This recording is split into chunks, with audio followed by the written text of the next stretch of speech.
Hey guys, Todd Anderson back for another Versus Series video. That's what we're calling them now, I guess. But I'm going to be playing today against a Mr. Braun-Duin of the Brian variety. But today we have a special treat for you. We get to play one of my favorite decks of all time, Goblins. Goblins is a pretty sweet deck in Legacy right now. It's been doing reasonably well over the last few weeks/months. Most recently, as of filming this video, Mr. Jason Pauletto, or Paul, I don't know how to pronounce his last name, top 8'd in SEG Dallas. So we're using his 75, just giving it a go against Brian, who's going to be playing Red, White, Blue Miracles. So for those of you who don't play a lot of Legacy, Goblins is a tribal deck that generates incremental advantage every turn by just playing more creatures of the same type, and this one specifically is Goblins. We have all sorts of Goblins that get bigger when there's other Goblins in play, Goblins that draw other Goblins, etc. But let's go ahead and go over the deck real quick before we get started. The best card in the deck by a wide margin is this card right here. It's called Vial. Now, Vial each turn ticks up. You put a counter on it, and it lets you play creatures or put them directly into play equal to their casting cost of the number of counters on Vial. So basically, on turn 1, you play this card. Turn 2, you can use it to play a 1-drop. Turn 3, you can use it to play a 2-drop, and then, eventually it just gets out of hand, and you're basically paying 1 mana for the equivalent of somewhere around like 7 to 8 mana over the course of the game. So it's a really powerful artifact as long as you have it early enough in the game. Drawing it later in the game, it's usually pretty useless, but the fact that it's so good on turn 1 means you want to play 4, especially in a deck that's basically all creatures. The second best card in the deck, in my opinion, is Goblin Lackey.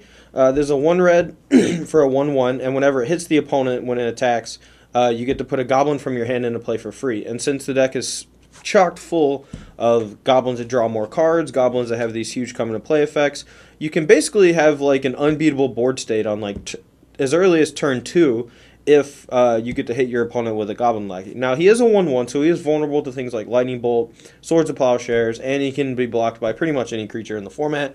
But you have a few ways to get your opponent's creatures out of play, as well as when you're playing against like a combo deck, they're not going to have anything to block with. So it's a pretty sweet guy. Next up, we have 4 Goblin Piledriver, which I'm not in complete compliance with. I know that traditionally Goblins wins by attacking with a Goblin Piledriver, just a huge, big alpha strike. But since we have so many ways to tutor, I don't think it's necessary to play 4 of them. I think you could probably get away with even just playing 2 of them. Whenever you get to combat, it's pretty easy for like a Tarmogoyf to just trade with a Goblin Piledriver, so honestly I don't like it that much. I would much rather have like a 4th Goblin Warchief, a 4th Gem Palm Incinerator, but we'll get to that. As far as like utility creatures, we have like a whole bunch of 1/0s we'll get to in a moment, but we have a couple of Lords in the deck, and these either pump our guys or make them cost less. We have 3 Goblin Warchief and 1 Goblin Chieftain. The Warchiefs and the Chieftain both give them haste. But the Chieftain pumps them by +1/+1, while the Warchief makes them cost 1 less to cast. Mog War Marshal is a great speed bump for other aggressive decks. For a red and 1, you get 2 1/1 creatures, and then you can choose whether or not you want to pay the Echo, or you can just chump block with it against another aggressive deck and just not have to pay the Echo anyway and still be left with a couple Goblins around. And then we have 3 Gem Palm Incinerators, which cycle, deal damage to creatures, and draw a card. 2 Siege Gang Commanders, which are pretty bananas off of Goblin Lackey early on. 4 Goblin Matron, which can tutor up any Goblin. 4 Goblin Ringleaders, which come in and usually draw you somewhere between 2 and 4 Goblins. And then as far as the singleton targets, we have 1 Skirk Prospector. And this sometimes you can search up to allow you to sort of combo kill your opponent with a Siege Gang Commander and potentially a Goblin Sharpshooter.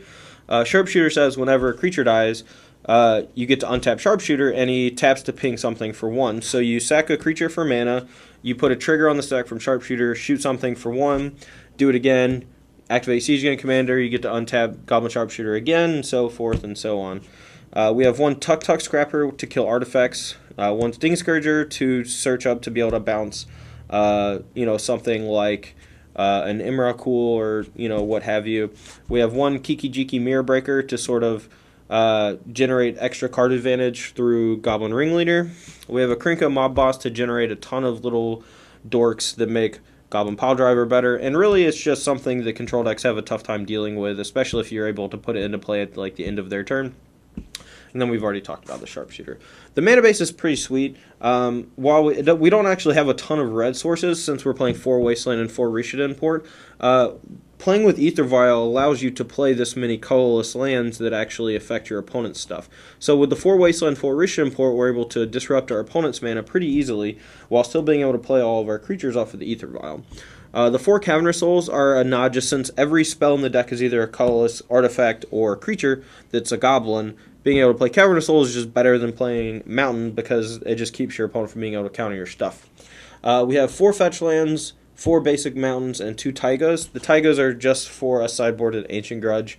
I'm not even sure it's really necessary. We could just play Smash to Smithereens or something like that, but sometimes you need to be able to kill 2 artifacts. So anyway, that is the main deck. Let's go and take a look at the sideboard.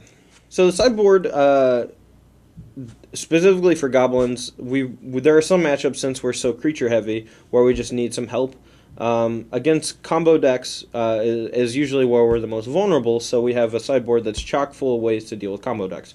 Against things like Storm and decks of that nature, we have 3 Mindbreak traps. This keeps us from basically dying on turn 1, because it's a free counter spell, assuming that they're able to play 3 spells in the first turn.